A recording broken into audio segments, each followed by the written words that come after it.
मेरे प्यारे देशवासियों, नमस्कार। मन की बात में एक बार फिर मेरे सभी परिवारजनों का स्वागत है।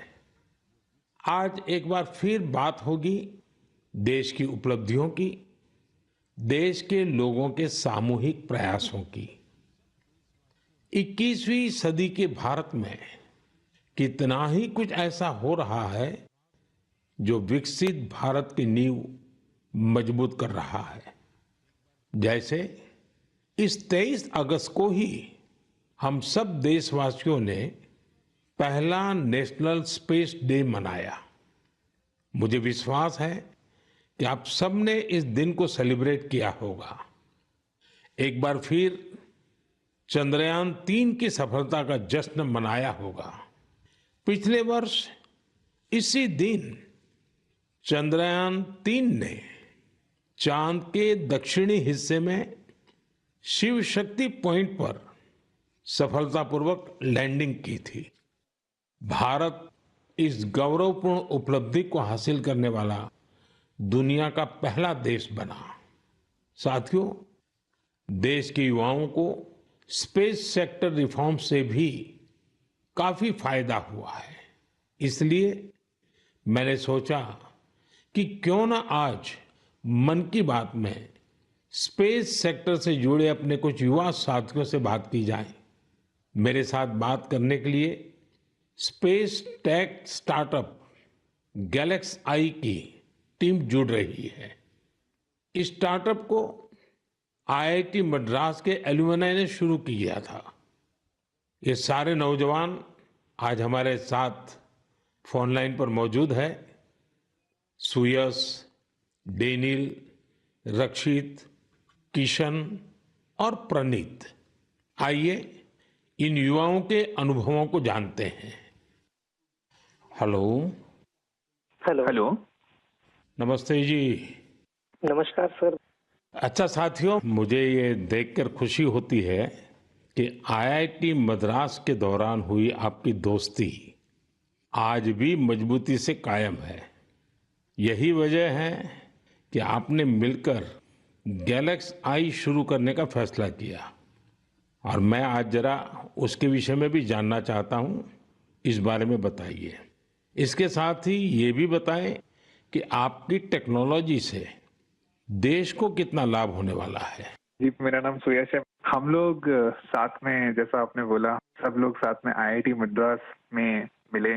वहीं पर हम लोग सब पढ़ाई कर रहे थे, अलग अलग ईयर्स में थे अपने इंजीनियरिंग के।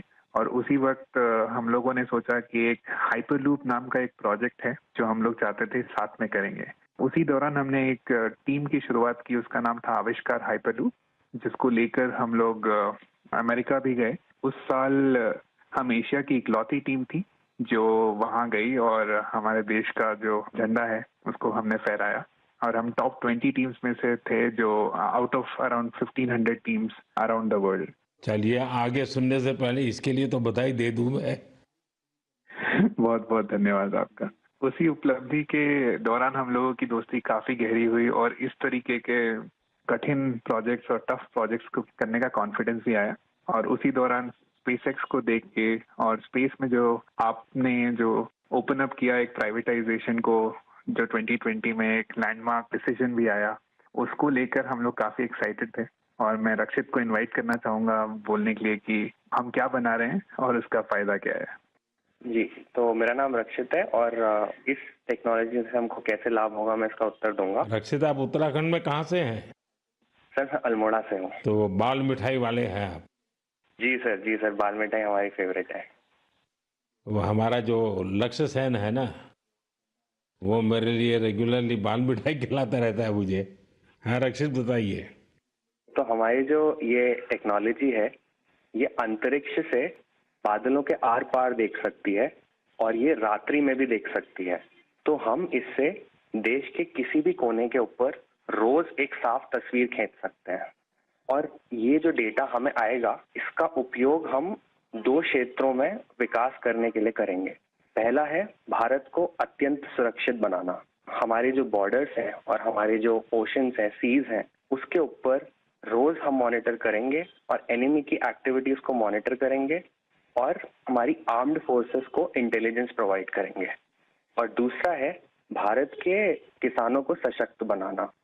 तो हमने ऑलरेडी एक प्रोडक्ट बनाया है भारत के झींगा किसानों के लिए, जो अंतरिक्ष से उनके पॉन्ड्स के पानी की क्वालिटी मेजर कर सकता है 1/10 ऑफ द करंट कॉस्ट में। और हम चाहते हैं आगे जाते हुए हम दुनिया के लिए best quality satellite images generate करें, और जो ग्लोबल इश्यूज हैं, ग्लोबल वार्मिंग जैसे, इससे लड़ने के लिए हम दुनिया को best quality satellite data provide करें। इसका मतलब हुआ कि आपकी टोली जय जवान भी करेगी, जय किसान भी करेगी। जी सर, बिल्कुल। साथियों, आप इतना अच्छा काम कर रहे हैं, मैं ये भी जानना चाहता हूं कि आपकी इस टेक्नोलॉजी का प्रिसीजन कितना है। सर, हम लेस देन 50 सेंटीमीटर के रेजोल्यूशन तक जा पाएंगे, और हम एक बार में approximately more than 300 square kilometre area को इमेज कर पाएंगे। चलिए, मैं समझता हूं कि ये बात जब देशवासी सुनेंगे तो उनको बड़ा गर्व होगा। लेकिन मैं एक और सवाल पूछना चाहूंगा। जी सर। स्पेस इकोसिस्टम बहुत ही वाइब्रेंट हो रहा है। अब आपकी टीम इसमें क्या बदलाव देख रहे हैं? मेरा नाम किशन है। हमने ये गैलेक्साई शुरू होने के बाद से ही हमने इन स्पेस आते हुए देखा है, और काफी सारे पॉलिसीज आते हुए देखे हैं, ये जैसे कि geospatial data policy and Indian space policy. और हमने पिछले 3 साल में काफी बदलाव आते हुए देखा है, और काफी प्रोसेसेस और काफी इंफ्रास्ट्रक्चर और काफी फैसिलिटीज इसरो के ये अवेलेबल और काफी अच्छे तरीके से हुए हैं। जैसे कि हम इसरो में जाके टेस्टिंग कर सकते हैं हमारे हार्डवेयर का, ये काफी आसान तरीके से अभी हो सकता है। 3 साल पहले वो प्रोसेसेस उतने नहीं थे, और ये काफी हेल्पफुल रहा है हमारे लिए और काफी और स्टार्टअप्स के लिए भी। और रिसेंट एफडीआई पॉलिसीज की वजह से और ये फैसिलिटीज अवेलेबिलिटी की वजह से और स्टार्टअप्स को आने के लिए काफी इंसेंटिव है, और ऐसे स्टार्टअप्स आके काफी इजीली और काफी अच्छे से डेवलपमेंट कर सकते हैं ऐसी फील्ड में जिसमें यूजुअली डेवलपमेंट करना बहुत कॉस्टली और टाइम कंज्यूमिंग रहता है। बट करंट पॉलिसीज और इन स्पेस के आने के बाद काफी चीजें आसान हुई है स्टार्टअप्स के लिए। मेरे मित्र डेनियल चावड़ा भी इस पे कुछ और बोलना चाहेंगे। डेनियल बताइए। सर, हमने एक और चीज ऑब्जर्व किया है। हमने देखा है कि जो इंजीनियरिंग के छात्र हैं उनकी सोच में बदलाव देखा है। वो पहले बाहर जाके हायर स्टडीज परस्यू करना चाहते थे और वहाँ काम करना चाहते थे और स्पेस डोमेन में, बट अब क्योंकि इंडिया में स्पेस इकोसिस्टम बहुत अच्छी तरीके से आ रहा है, तो इस कारण वो लोग इंडिया वापस आके इस इकोसिस्टम के पार्ट बनना चाहते हैं। तो ये काफी अच्छा फीडबैक हमें मिला है, और हमारे खुद की कंपनी में कुछ लोग वापस आके काम कर रहे हैं इसी वजह से। मुझे लगता है कि आपने दोनों जो पहलू बताए हैं, किशन ने और डेनियल दोनों ने, मैं जरूर मानता हूं कि बहुत से लोगों का इस तरफ ध्यान नहीं गया होगा कि एक क्षेत्र में जब रिफॉर्म होता है तो रिफॉर्म का कितने मल्टीपल इफेक्ट्स होते हैं, कितने लोगों का लाभ होता है, और जो आपके वर्णन से, और क्योंकि आप उस फील्ड में हैं तो आपको ध्यान में जरूर आता है, और आपने ऑब्जर्व भी किया है कि देश के नौजवान अब इस फील्ड में यहीं पर अपना भविष्य आजमाना चाहते हैं, अपने टैलेंट का उपयोग करना चाहते हैं। बहुत अच्छा ऑब्जर्वेशन है आपका। एक और सवाल मैं पूछना चाहूंगा, आप उन युवाओं को क्या संदेश देना चाहेंगे जो स्टार्टअप्स और स्पेस सेक्टर में सफलता हासिल करना चाहते हैं? मैं प्रणीत बात कर रहा हूँ और मैं एक सवाल का जवाब दूंगा। हाँ प्रणीत, बताइए।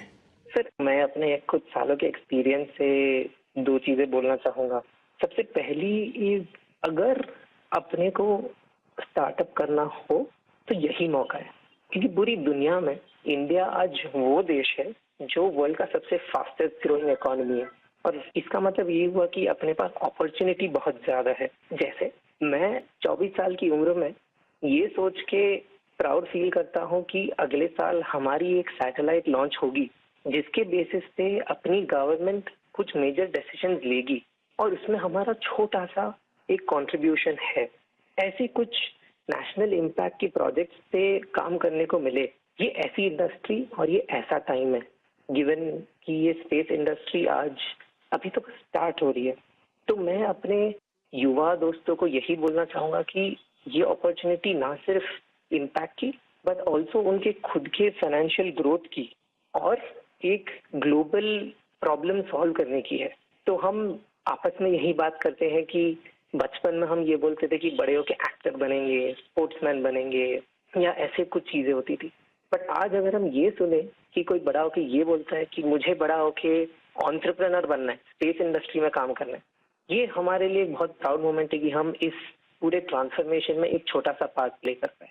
साथियों, एक प्रकार से प्रणीत, किशन, डेनियल, रक्षित, सुयस, जितनी मजबूत आपकी दोस्ती है उतना ही मजबूत आपका स्टार्टअप भी है। तभी तो आप लोग इतना शानदार काम कर रहे हैं। मुझे कुछ साल पहले आईआईटी मद्रास जाने का अवसर मिला था और मैंने उस संस्थान के एक्सेलेंस को खुद अनुभव किया है। और वैसे भी आईआईटी के संबंध में पूरे विश्व में एक सम्मान का भाव है और वहाँ से निकलने वाले हमारे लोग जब भारत के लिए काम करते हैं तो जरूर कुछ न कुछ अच्छा कंट्रीब्यूट करते हैं। आप सभी को और स्पेस सेक्टर में काम करने वाले दूसरे सभी स्टार्टअप्स को मेरी बहुत बहुत शुभकामनाएं हैं। और आप पांचों साथियों से बात करके मुझे बहुत अच्छा लगा। चलिए, बहुत बहुत धन्यवाद दोस्तों। Thank you so much.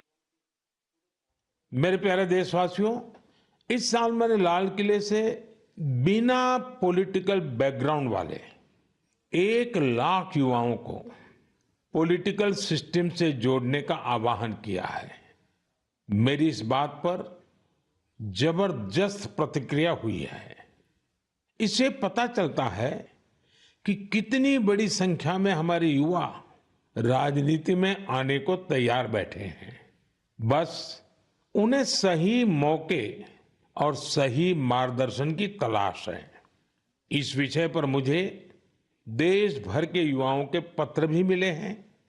Social media पर भी जबरदस्त रिस्पांस मिल रहा है। लोगों ने मुझे कई तरह के सुझाव भी भेजे हैं। कुछ युवाओं ने पत्र में लिखा है कि उनके लिए वाकई अकल्पनीय है दादा या माता पिता की कोई राजनीतिक विरासत नहीं होने की वजह से वो राजनीति में चाहकर भी नहीं आ पाते थे। कुछ युवाओं ने लिखा कि उनके पास जमीनी स्तर पर काम करने का अच्छा अनुभव है, इसलिए वे लोगों की समस्याओं को सुलझाने में मददगार बन सकते हैं। कुछ युवाओं ने ये भी लिखा कि परिवारवादी राजनीति नई प्रतिभाओं का दमन कर देती है। कुछ युवाओं ने कहा कि इस तरह के प्रयासों से हमारे लोकतंत्र को और मजबूती मिलेगी। मैं इस विषय पर सुझाव भेजने के लिए हर किसी का धन्यवाद करता हूं।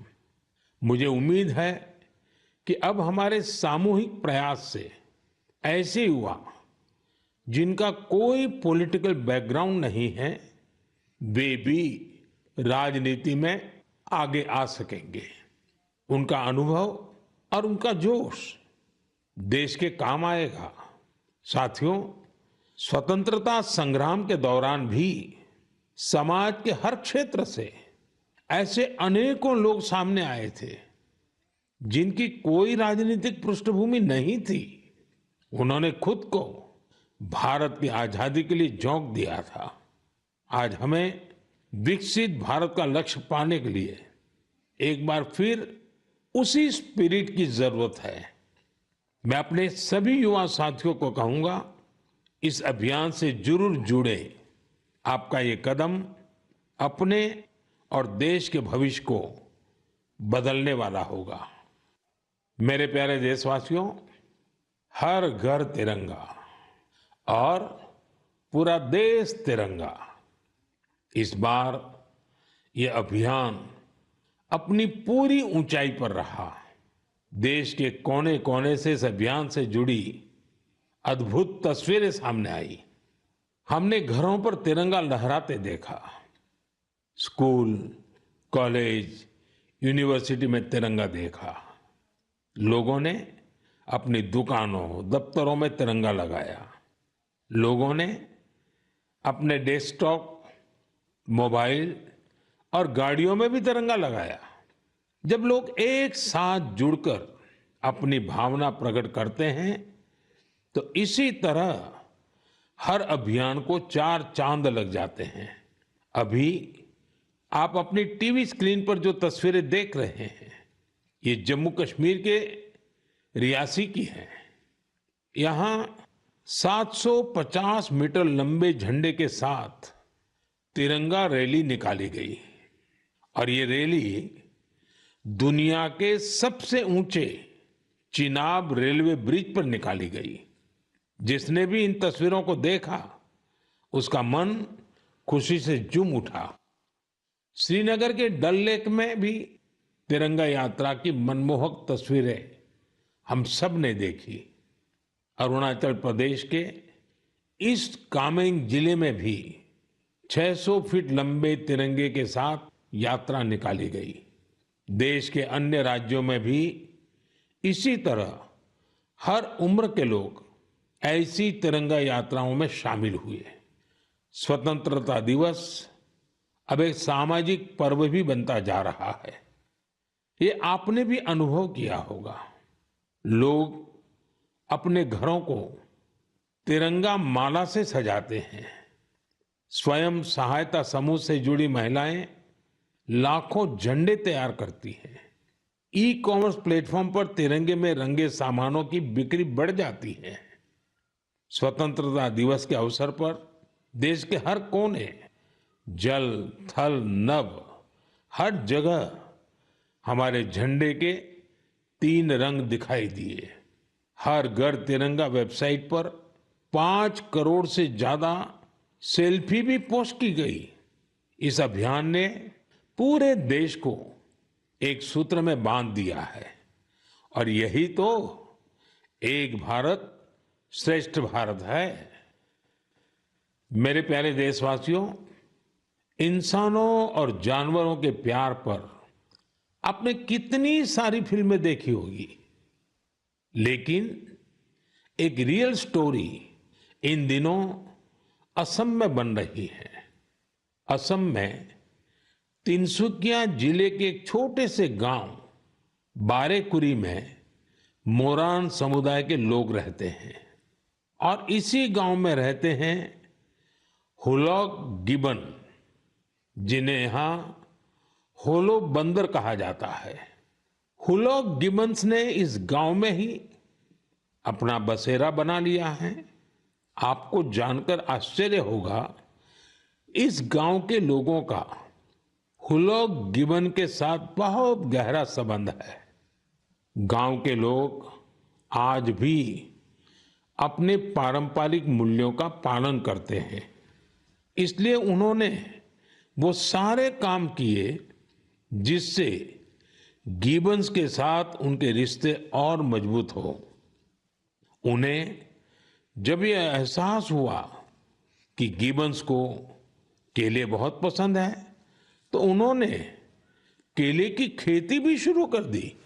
इसके अलावा उन्होंने तय किया कि गिबन्स के जन्म और मृत्यु से जुड़े रीति रिवाजों को वैसे ही पूरा करेंगे जैसा वे अपने लोगों के लिए करते हैं। उन्होंने गिबन्स को नाम भी दिए हैं। हाल ही में गिबन्स को पास से गुजर रहे बिजली के तारों के कारण मुश्किलों का सामना करना पड़ रहा था। ऐसे में इस गांव के लोगों ने सरकार के सामने इस मामले को रखा और जल्द ही इसका समाधान भी निकाल लिया गया। मुझे बताया गया है कि अब ये गिबन्स तस्वीरों के लिए पोज भी देते हैं। साथियों, पशुओं के प्रति प्रेम में हमारे अरुणाचल प्रदेश के युवा साथी भी किसी से पीछे नहीं है। अरुणाचल में हमारे कुछ युवा साथियों ने 3D प्रिंटिंग टेक्नोलॉजी का उपयोग करना शुरू किया है। जानते हैं क्यों? क्योंकि वो वन्य जीवों को सींगों और दांतों के लिए शिकार होने से बचाना चाहते हैं। नादम बापू और लीखा नाना के नेतृत्व में ये टीम जानवरों के अलग अलग हिस्सों की 3D प्रिंटिंग करती है।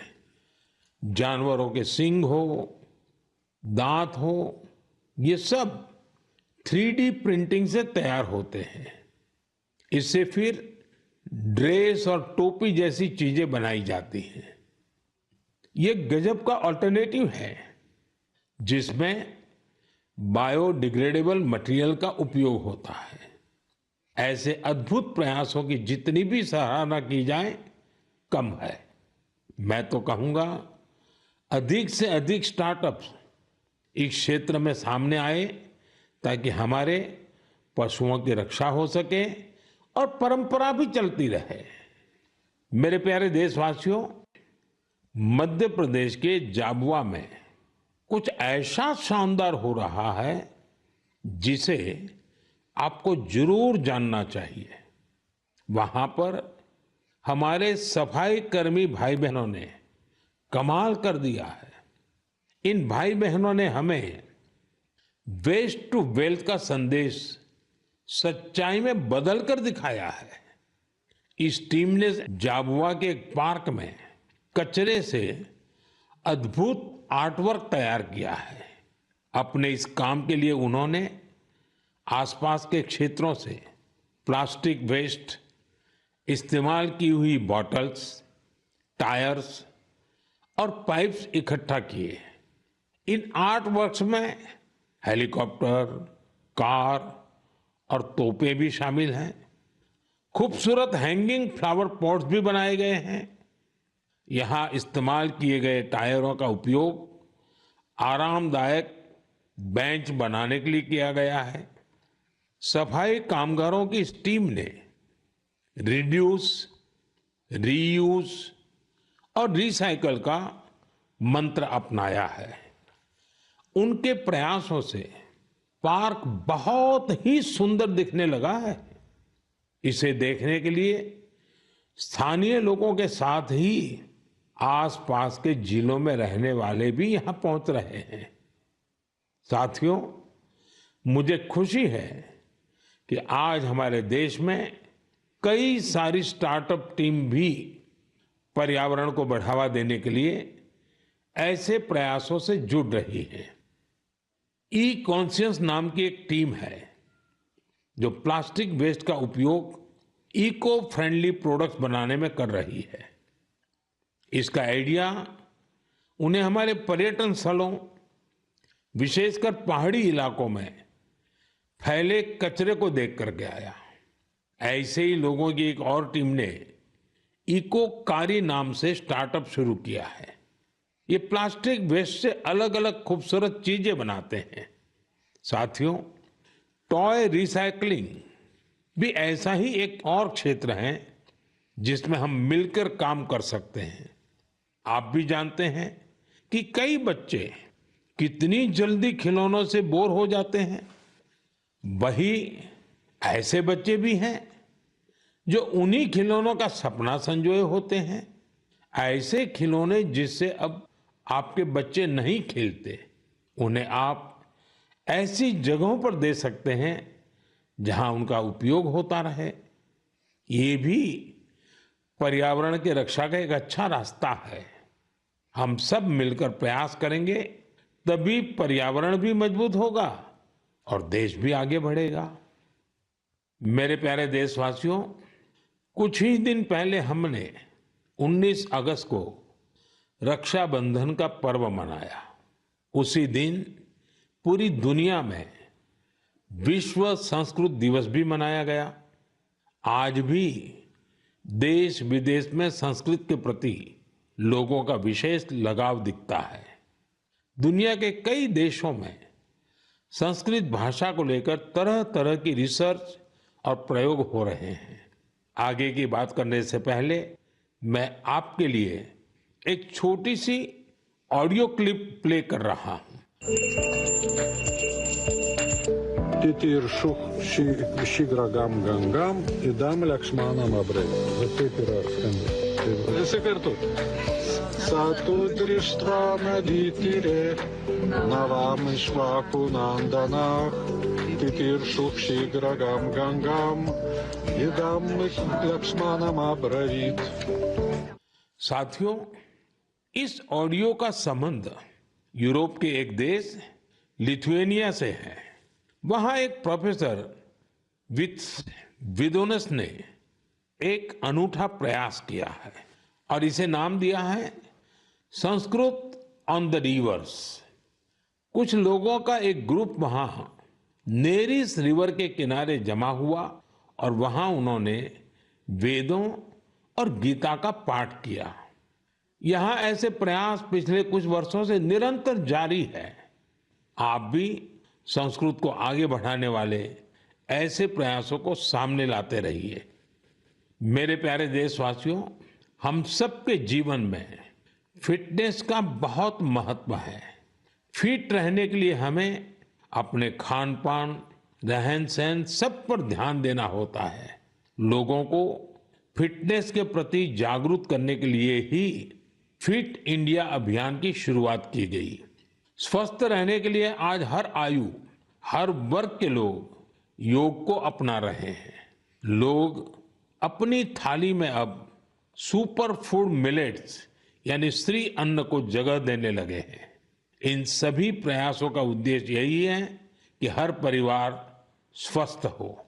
साथियों, हमारा परिवार, हमारा समाज और हमारा देश और इन सब का भविष्य हमारे बच्चों की सेहत पर निर्भर है और बच्चों की अच्छी सेहत के लिए जरूरी है कि उन्हें सही पोषण मिलता रहे।